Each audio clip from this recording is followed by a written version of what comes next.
I took math classes, I took theater classes, I took art classes, I took art history classes, I took anthropology, I took English, like I took everything. And so when you ask, like, what is an educated woman? Sure, there's like school, right? But also there's just this curiosity.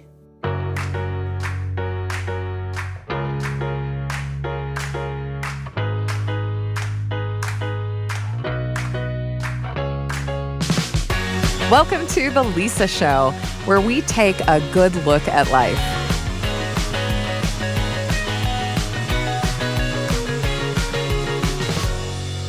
Hey, it's Lisa. When I was growing up, I loved going to the library. We had a local library within walking distance of my childhood home in Lincoln, Nebraska. And one of the things I remember the most about those trips is the feeling of freedom I had in that little brick local library. My mom told us that we could check out as many books as we wanted to, and she didn't criticize our choices. And I chose everything. Trixie Belden and Nancy Drew, comic books, nonfiction books about Egyptian mummification or the origins of the universe, and even science fiction books. I still remember the look and feel of The Martian Chronicles by Ray Bradbury and being intrigued by the title and how reading it blew my mind open. That tradition was so important to me that I carried it over with my own kids. And it's so interesting to me that now, looking back, I think I underestimated the impact that experience has had on me. It may be one of the reasons I like asking questions about people and learning about the stories that make them who they are. Let me tell you a story about someone that I'm fascinated with that will help me introduce my guest today. It was 1898, and David and Janet Robbie knew it was time to leave Austria. David was a tailor, and Janet took care of their infant son, Isidore. When baby Isidore was 1 year old, the young family moved to an itty-bitty 2-room apartment on the Lower East Side of Manhattan. As little Isidore grew up, he went by the nickname Izzy. When other boys his age were playing marbles or rolling hoops down the brownstone-lined streets, Izzy was reading a science book he had checked out at the local library. In elementary school, Izzy built his very own radio and wrote his first scientific paper on the design of radio condensers. Izzy could have very well have followed in his father's footsteps and become a tailor who struggled to make ends meet, but he didn't. And the reason why is because of his mom. While other moms in the neighborhood would ask their children what they did at school or how their day went, Janet asked Izzy a very different question. When Izzy came home from school, she'd sit him down on their worn couch, look into his brown eyes and say, "Izzy, did you ask a good question today?" Years later, Izzy would say that it was his mother who made him into a scientist. Now, you may not recognize Izzy Robbie's name, but we all benefit from Izzy's legacy. In fact, we are all familiar with one of his inventions, and it may have saved the life of someone you love. I'll tell you what that is later in the show, so stay tuned. Janet Robbie fostered Izzy's curiosity, and it changed Izzy's life forever. Sometimes we talk about curiosity as if it's a bad thing, as in curiosity killed the cat. But curiosity can also be a superpower. Curiosity is the driving force behind every piece of art, every invention, every relationship, and every scientific discovery. It is the soil where knowledge is grown, and it's probably why Eleanor Roosevelt said that as parents, the most useful gift we could ever ask a fairy godmother to give our children would be the gift of curiosity. If this is truly the most useful gift any of us could possess, then I want to dig deeper into it. Today, we're going to talk about curiosity, why it's essential for believers, and why curiosity is what will solve world peace. Of all the people I know, the woman who best exemplifies this quality of curiosity is my new friend, Ava Weitzman. I'm Ava Weitzman. I lead the Ballard Center for Social Impact at Brigham Young University. I'm also a full research professor in the Romney Institute of Public Service and Ethics. And I do a lot of research on pro-social business. I study nonprofit organizations and I study government. So those are kind of the things that I do at work. I have 4 kiddos at home, and my husband and I love the outdoors, and we also have chickens and fruit trees and a little vineyard. And so we keep our hands busy pretty much all the time. I have to say that when we did our social impact series, the Do Good Better series, that everyone was like, oh, you've got to meet her. You would love her. You guys would be friends. And they were right. Ava is so easy to be around. Not only does she have the most beautiful naturally curly hair that I could only dream of having, but she has a smile that fills the room. If you want to hear more about the work Ava does at the Ballard Center, listen to our Doing Good Better series. We'll also leave a link to them in our show notes. Ava has made a career out of curiosity. But like young Izzy Robbie in New York City, that trajectory started with her mother. My mom just taught me to love learning from the time I was before even preschool. And my mom is someone who, once she knew that she was having me, I was her oldest child, she went to get a master's degree in early childhood education so that she would be like the best possible mom to this little toddler, right? I mean, she's absolutely constantly, continuously researching and learning and growing. And so that has been an important guidepost in my life. Fueled by her own mother's curiosity and love of knowledge, Ava has pursued a varied and extensive education. I went to the University of Utah. So back then, the course catalog wasn't online. It was this printed catalog, like a phone book, right? Although those aren't printed anymore. Anyway. Gen Z's like, wait, what? I know. They're like, what are these books of which you speak? Yeah. But they would print literally every class that was taught on campus in this book. And it was my favorite day of the year when those books came out. And I would literally go through every page of that book. It wasn't like I would go to my major and figure out what classes I was taking. I went through every page of that book and I would highlight it and I would dog ear it and I would create for myself this experience of all these things I wanted to learn. I took math classes, I took theater classes, I took art classes, I took art history classes, I took anthropology, I took English, I took everything. Ava's curiosity not only led her to several degrees in what she calls an alphabet soup after her name, but her curiosity has also increased her understanding of faith.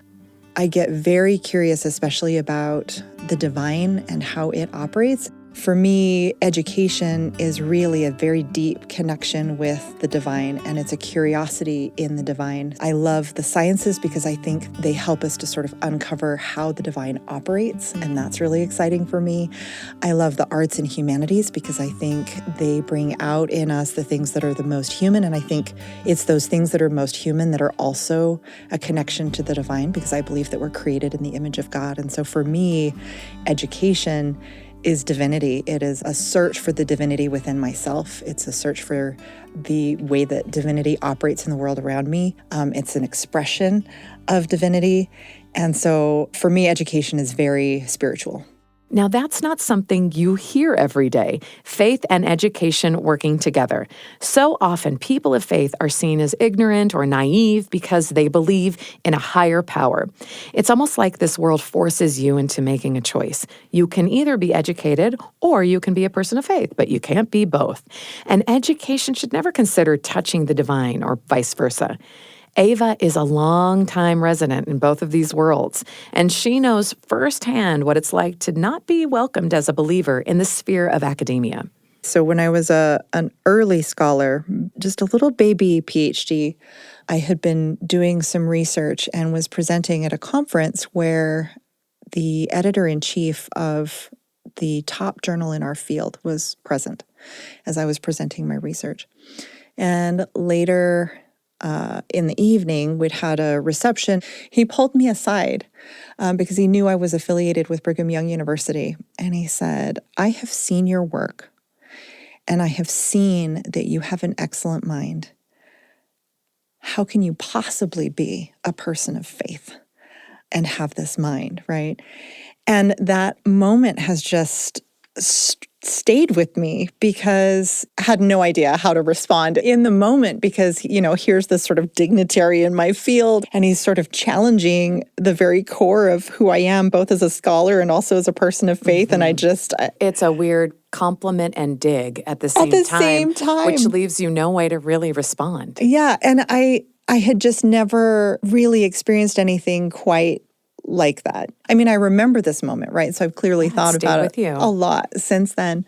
I think it's so sad that we separate and in some cases even pit against one another the concepts of science and of faith, because to me they are the same. Is there anything that I mean, I know you've thought about it. If you could go back in time to that moment, what would you say? I think what I would say now is truth is big.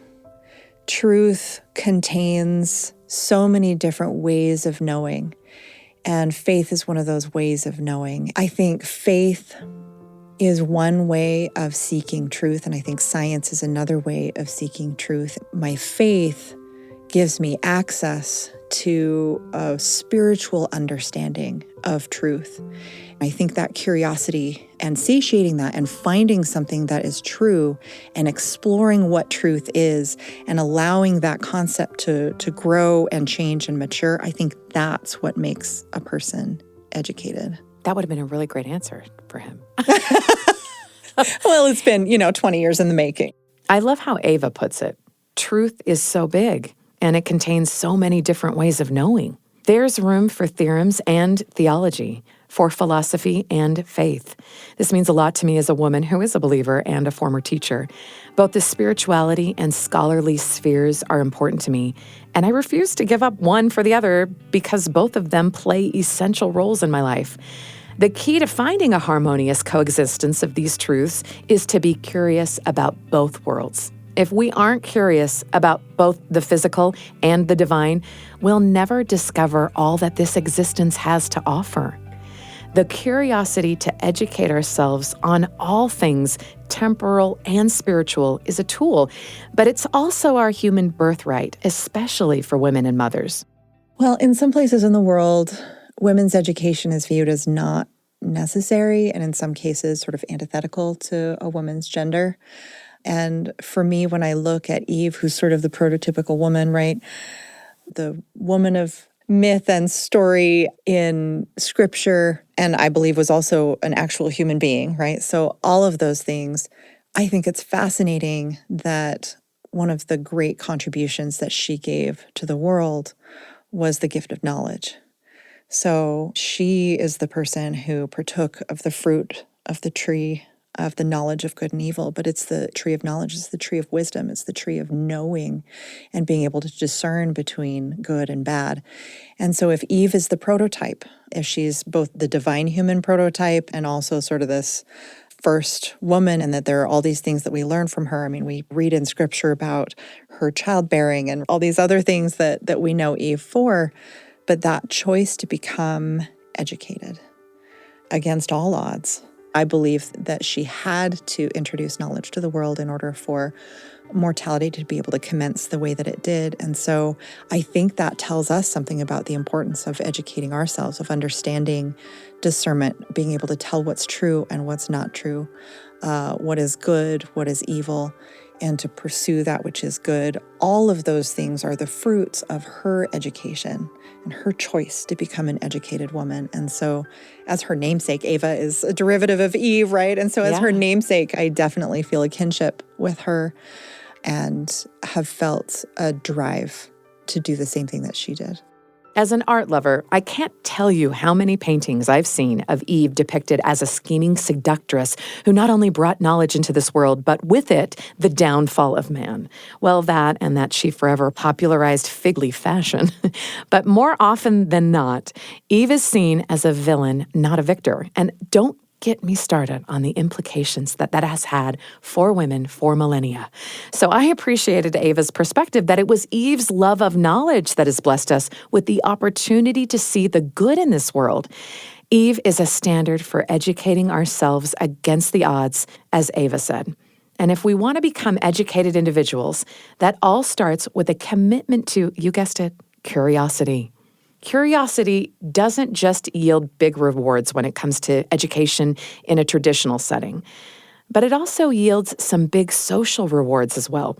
And when I say big social rewards, I mean big social rewards. Think world peace big. And as a woman who has spent her life trying to get different groups in politics and business to work together, Ava knows how important world peace is and how hard it can be to achieve.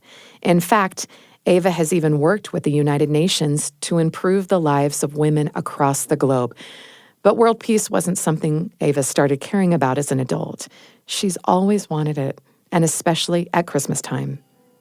There's this family joke every year when we write Christmas letters, because my family, even as adults now, we write Christmas letters to Santa Claus. And so, Really? yes. I love that. So we all get together and we write our letters, and then we actually share them with each other before we send them off to the North Pole so that we can see kind of where each other's minds are. And there's this family joke in my family because since I was a very little girl, I have always asked for the same thing, and that is world peace. Oh, yeah. Always, since I was this tiny girl, right? Like this That has been so pure. Isn't it just so cute? And so now, as a 46-year-old woman, when I'm writing, I would like you to please, Santa Claus, deliver world peace. Yeah, it's time's up. Things are happening around the world. This would be a super great time. Great timing right now. You could just pop that down the chimney. Yep, amazing. That would be so great. So this has been a lifelong pursuit also professionally, right? That's how I have landed in this role as the director of the Ballard Center for Social Impact. It's why I do the work that I do in studying government and nonprofits and pro-social business, is because I genuinely would love to see peace, and I am doing everything I can to work toward it. What Ava said made me realize a few things. First, I should have stepped up my letter to Santa game when I was a kid. Sheesh.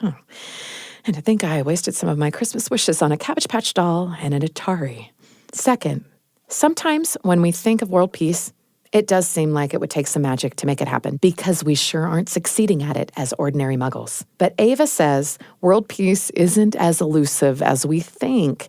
In fact, it doesn't require grand gestures or even letters to Santa Claus.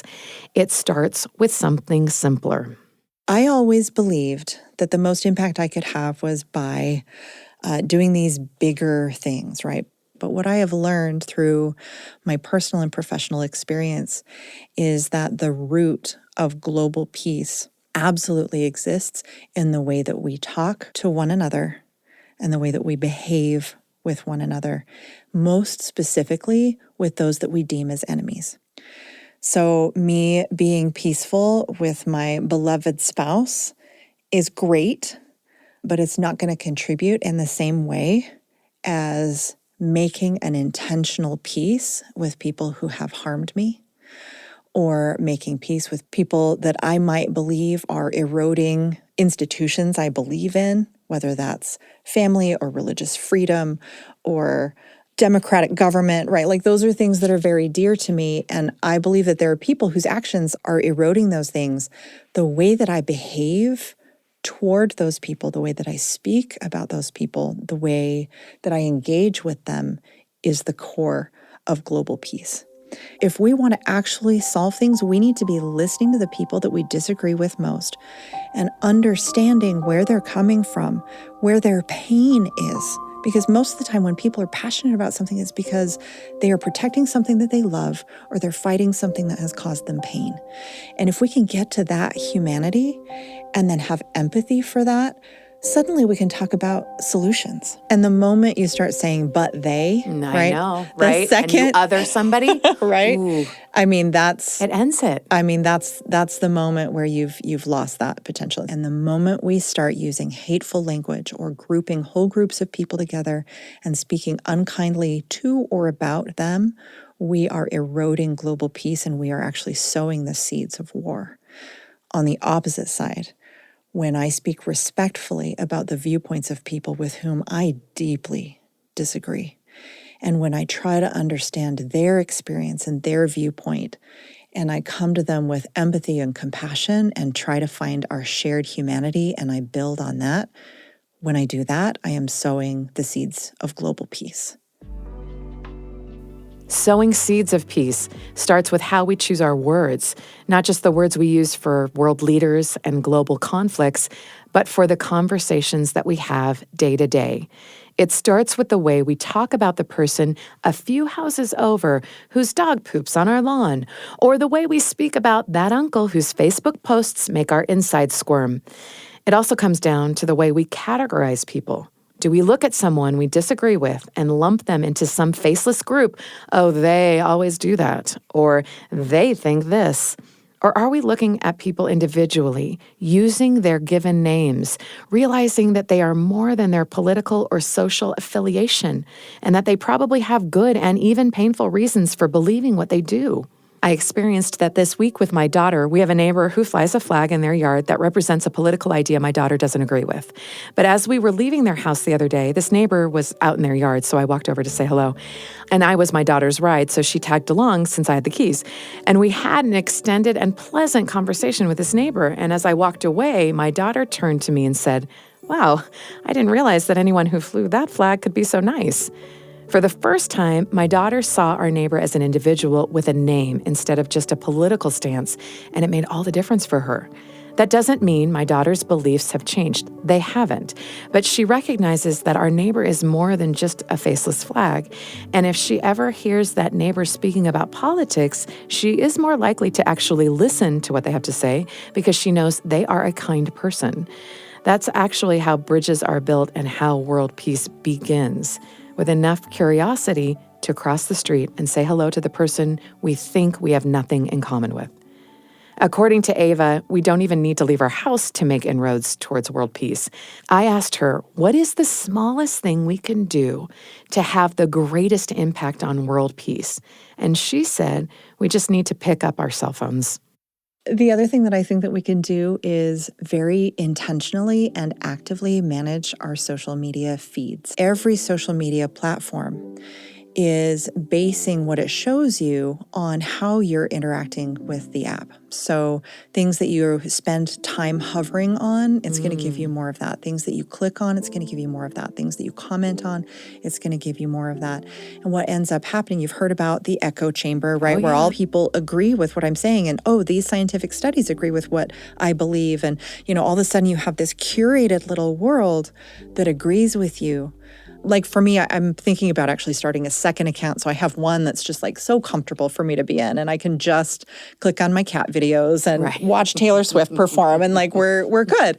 But the other thing that I try to do with my social media is very intentionally follow people and interact with their videos so that I'll get more of them that I disagree with, because then I can learn more about what they're thinking and what their experience is.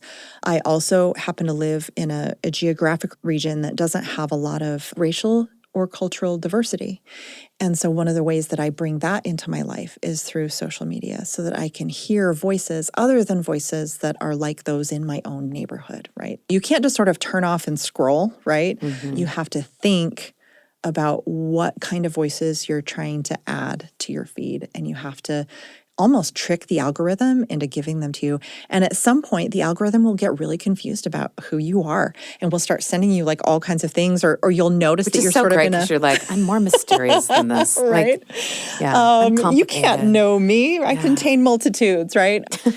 But that's something that I think people can do, is broaden the voices that they're receiving. And if you're on social media, it requires active attention and active work.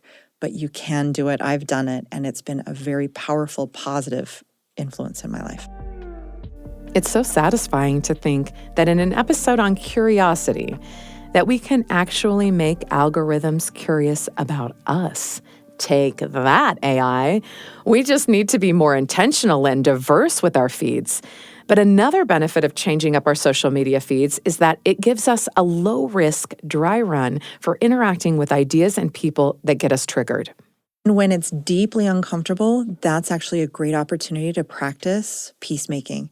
What I'm saying is, when you hear something that's really difficult for you to hear and really challenging for you, that's an opportunity for you to sort of say, okay, when I'm faced with someone in real life who feels this way, like, how am I going to manage my emotions in that moment? And how am I going to manage my thoughts? And it doesn't mean I need to change what I think or believe. I can have those boundaries and still believe what I believe, but how am I going to treat this other person like a human? It's practice. When just looking at them or just hearing what they have to say makes my blood boil. Right? Yeah. So social media is actually a really great chance to practice how to be a peaceful human being in real life.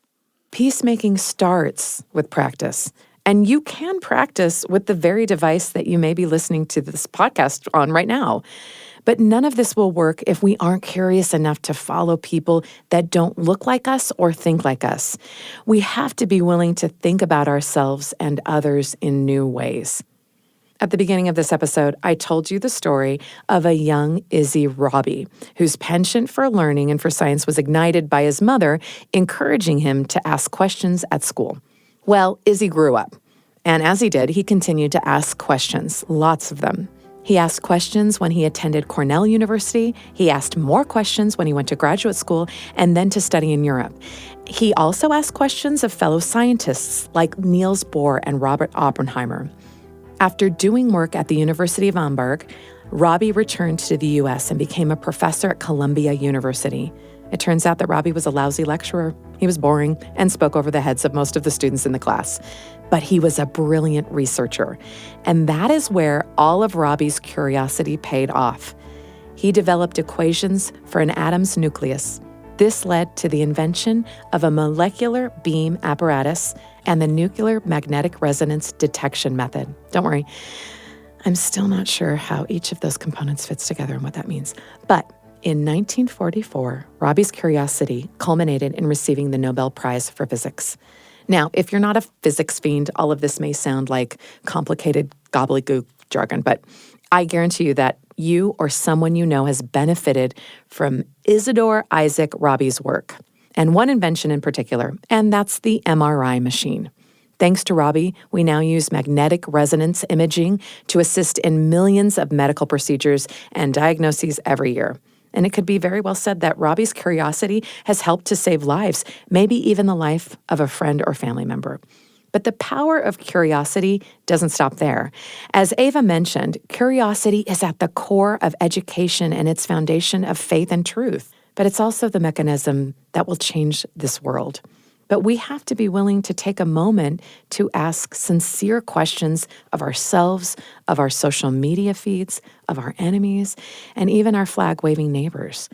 In his late 80s, Isidore Robbie went to the doctor. He wasn't feeling well, and he was more tired than usual. After listening to Robbie's symptoms, the doctor ordered an MRI, fearing Robbie was suffering from cancer. Robbie dressed in a hospital gown and laid down on the MRI table. He noticed that the machine had a reflective surface that he could actually see his face in the mirror as he laid on the table. After the procedure, Robbie said, "I saw myself in that machine. I never thought my work would come to this." Robbie didn't realize the impact his curiosity would have in the world, and I'm betting his mom was just as surprised. But with her help, Robbie's curiosity made him a part of something bigger. And if we cultivate our own curiosity and the curiosity of our children, we may just find ourselves at the center of something bigger too, whether that be learning, faith, or even world peace. The Lisa Show is a production of BYU Radio, hosted by Lisa Valentine Clark. This episode was produced by Erica Price, with help from Blake Morris, with music and post-production by Kip Merrill. We'd like to thank our guest, Ava Weitzman. You can find out even more about her work at the Ballard Center by going to ballardcenter.byu.edu. If you haven't subscribed to The Lisa Show on YouTube, you can find even more content on our channel, including the Council of Moms. As always, thanks for your messages. We read them all, and thanks for listening.